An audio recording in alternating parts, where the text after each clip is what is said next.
Scott, talk to me about how to balance proactive versus reactive cybersecurity. This is a question, great question, Rick. And this one comes up a lot.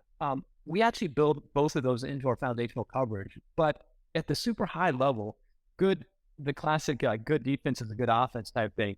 Uh, to us, is two core components, which is if you focus on, I, if I step back, actually, people tend to overcomplicate the proactive piece, right? Because if you think about like vulnerability management, like there's just a million things that you're supposed to patch. And so people don't know where I'm supposed to start or how I'm supposed to prioritize. So we actually take an incredibly practical view to everything we do and saying, what's the biggest bang for your buck?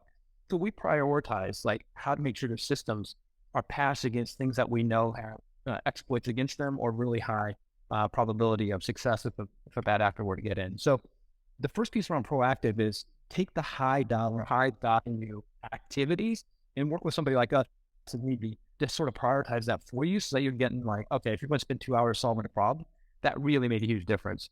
Same things like phishing simulations. We do phishing simulations for customers. It's not that they can't do it, but we run into a process that we know has the biggest impact on employees. So if they fail a phish, they immediately get retrained immediately on that exact topic. The training takes like 2 minutes. Way better than once a year launching a security awareness training that they may or may not remember when the next phish comes around. And so the proactive side is, to us, we really, really strongly focus on biggest bang for your buck. That gets the biggest leverage impact on the underlying infrastructure. And we sort of take away a lot of that noise. The reactive side says, okay, after that's done, it's inevitable that you're going to get breached. We all know that. I have on my board is the gentleman, General Keith Alexander, who literally started U.S. Cyber Command. He started all the offensive and defensive capabilities of the U.S. government. And he's like, we've never not been successful getting into an organization if we had to. So breaches are inevitable. The governments are really good at what they do. The question is, do you have all the right pieces in all the right locations in the minimum amount that it's not overly financially burdensome? And I want to stress that because people do get worried that it's like super expensive to do this.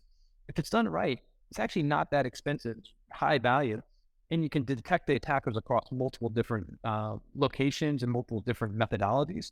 And so the tools, techniques, and processes that they use are able to be found, and then you can detect and respond to it. And that's really the key piece is you want to constantly, as I like to say in peacetime, you want to constantly be increasing the security posture of your organization. So you want to be proactive.